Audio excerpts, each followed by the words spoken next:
Oh, kaya ngayon mga bossing, habang nag-iikot-ikot ako sa social media mga kababayan, eto na. Habang nag-iikot ako sa social media mga kababayan, 'no, ang daming ano dun, ang dami pong, siyempre iniikutan ko yung mga channel nung mga kakamping, 'no. Unang-una na yung kakamping na YouTube name, 'no. Ang name daw nun is Patrick. So nagbabasa ako ng comment section.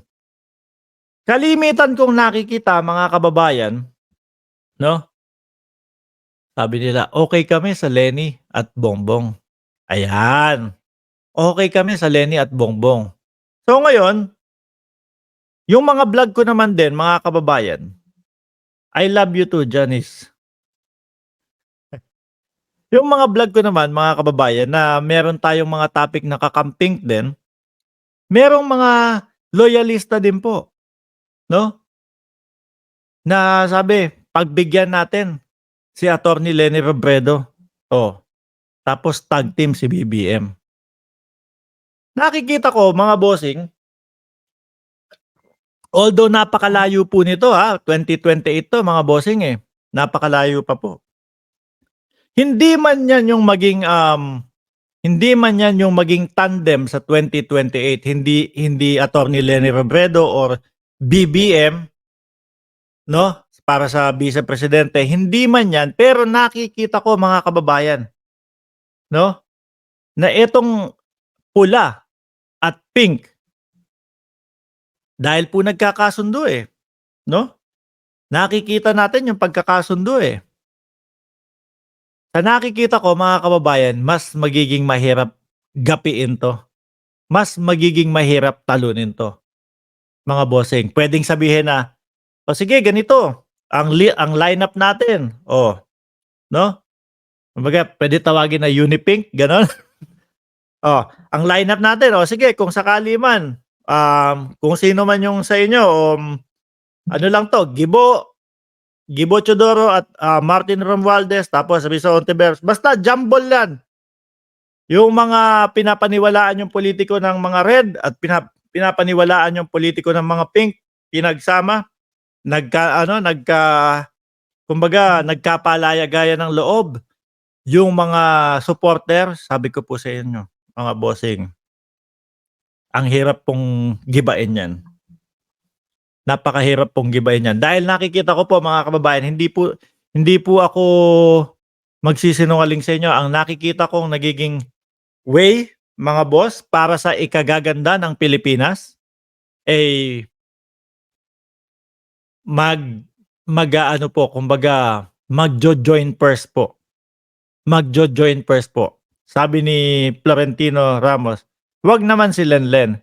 Kaya nga po sabi ko, kumbaga hindi man Bongbong at hindi man, Leni Robredo at Bongbong Marcos, kumbaga tipo bang, magkasama-sama para sa talagang totoong, pag-unlad ng bayan. Kasi ngayon, biruin niyo naman mga bossing, etong mga nakasama natin, naging kakampi natin, tinuring nating mga kakampi, tapos sa kanila pala lalabas yung mga, isinisigaw nilang mga yung pangulo niyo bangag, pero walang mapatunayan. Ayan, hanggang ngayon po nakangaw-ngaw pa din po sila, nangangati ilong ko kasi Maharlika topic, eh, 'no? Hanggang ngayon po nakatunganga pa din po sila dun sa video na ipinapakalat na wala naman po,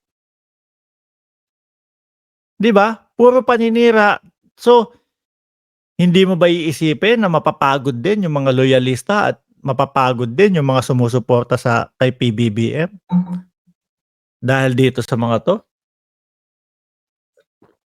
Nakikita ko po na nagsha-shine talaga, um, sa mga kandidato, 'no, ng kakamping mga kababayan. Nakikita ko si Trillanes, si Senator Trillanes, pinapakinggan ko lahat ng ano niya ngayon, ng kanyang mga, ano tawag dito, interview. At si Senator Risa Ontiveros, mga kababayan. So, kinita ko, magbago lang ang isip, 'no? ni dating Senador Trillanes, mga kababayan. Magbago lang kasi ang nasa isip niya ngayon, mga bossing, is ano, um, ang nasa isip niya po ngayon tumakbo ng lokal, sa Caloocan. Pero 'pag narinig niya itong, kumbaga susuportahan siya ng mga sumusuporta kay Pangulong Bongbong Marcos, baka magbago, 'no? Baka magbago po. So yung mga mga DDS, naku mga kababayan, 'pag naiwan sila ng gano'n, madami naman po din sila, 'no? Kaya lang 'pag etong dalawa na 'to ang nag-tandem, mga bossing, sorry, may malalaglag at may malalaglag, mga kababayan. May malalaglag at may malalaglag. Kilala natin ang kakamping, solid yang 14 million na 'yan, 'no? Solid yang 14, 15 million na 'yan, mga kababayan. Sa DDS naman, ako dati sumusuporta ako sa kanila, pero ngayon medyo naglaylo na ako, mga kababayan, dahil nga do'n sa mga puro bintang, puro walang basehan po yung mga pinagsasasabi, laban sa ating pangulo. Walang mga naipakitang ebidensya. Sabi ko, "Okey, medyo laylo muna ako sa inyo." So, nakikita ko, mga kababayan, hindi lang ako yung gano'ng, yung may gano'ng ano, naging desisyon, 'no? Sa mga loyalist naman po, mga kababayan, sinasabi ni Maharlika merong mga, nawala daw, pero kita niyo naman po sa comment section kahit saan, kumbaga, sino sa tingin ninyo? 'Yan. Sino sa tingin ninyo, mga kababayan, 'no? Yung Uniteam, wala na, basag na 'yan. Sabi ko nga po, mga kababayan, ako yata yung pinakahuling vlogger, 'no, na naniniwala na ang Uniteam ay buo pa din. Pero wala na po, kitang-kita na po, Ayoko na pong ano, ayoko ng, umasa pa. Ayoko na pong umasa pa, mga kababayan. So, sa nakikita ko, dahil po, um, ang mga pink, ang mga kakamping ay nakikipagtulungan ngayon para mas mapaigi pa po ang ating presidente, ang ating gobyerno, mapaunlad pa ang ating Pilipinas. Siguro ito yung mas kailangan natin, 'no? Walang kulay-kulay, oh, basta para sa ikabubuti ng bayan. Which is ang kakamping po ngayon, mga kababayan, ganyan po ang ginagawa nila. Sumusuporta po sila sa ating ano, sa ating, presidente, mga bossing. Sumusuporta sila sa ating sa ating presidente, okey? Ha, so magpaano tayo ulit, kumbaga paglabanin ulit natin senador sa senador dahil 2025 Senate 'yan, mga kababayan. Kung tumakbo si Harry Roque, kunyari lang, ha, dahil ang nakikita ko at nakikinita ko, ramdam ko kay Senator Risa Hontiveros is it's either Vice Presidente o Presidente ang tatakbuhin niyan. Eto, 'yan. Dahil nga sabi, law expert daw po si Senator Roque, ayan. Kung tumakbo, kunyari, ano lang 'to, hindi 12, okey, hindi 12 yung pipiliin, isa lang po kunyari yung yung senador, 'no? Between one on one, Roque versus Risa Hontiveros, kanino po kayo? Ayan. Ako, para po sa'kin, yung Roque, simula pa lang po nung pagkakagising sa kanya, ginigising, tapos kinabahan daw po dahil any moment daw maaaring ipahuli si Pangulong Duterte. Tapos may nagsabi, "Hindi tinawagan ni Pangulong Duterte 'yan." Out na sa'kin si Roque, mga kababayan.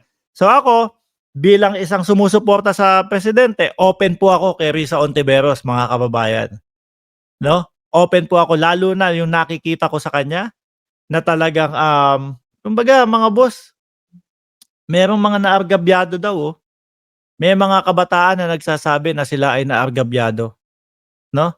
Yun ang nagustuhan ko kay, Senator Risa Hontiveros, mga kababayan. Magaling si Risa sadyang dilawan lang talaga siya. Pero kung sa talino, sa bagay-bagay, Risa is okay. Ayaw nyo kay ano kay Roque So sa akin open ako kay Senadora Risa Ontiveros at kay Senator Trillanes 'pag tumakbo 'yan, mga kababayan.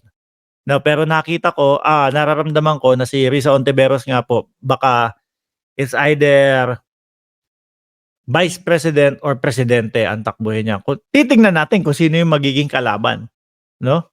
Titingnan natin kung sino yung magiging kalaban ni Senator Risa Ontiveros. Pero kung yung kalaban from DDS, boboto ko si Ontiveros, 'no?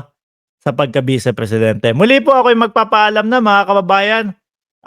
Maraming salamat sa pag-stay nyo dito. Nangangati yung ilong ko kasi damay na naman si Maharlika dito sa ano natin Biruin mo, SMNI. Source, Maharlika. Kaya po, napapansin nyo, hindi po pinapansin ng ABS-CBN, hindi pinapansin ng mga GMA, hindi pinapansin ng mga mainstream media si Maharlika. Mga bossing. Kasi, kumbaga, yung mga pinagsasabi, walang mga laman. 'Di ba? Pero SMNI, patol sila diyan. Patol sila diyan. Oh, 'yan ang source nila. Ay nako. Paalam po pansamantala.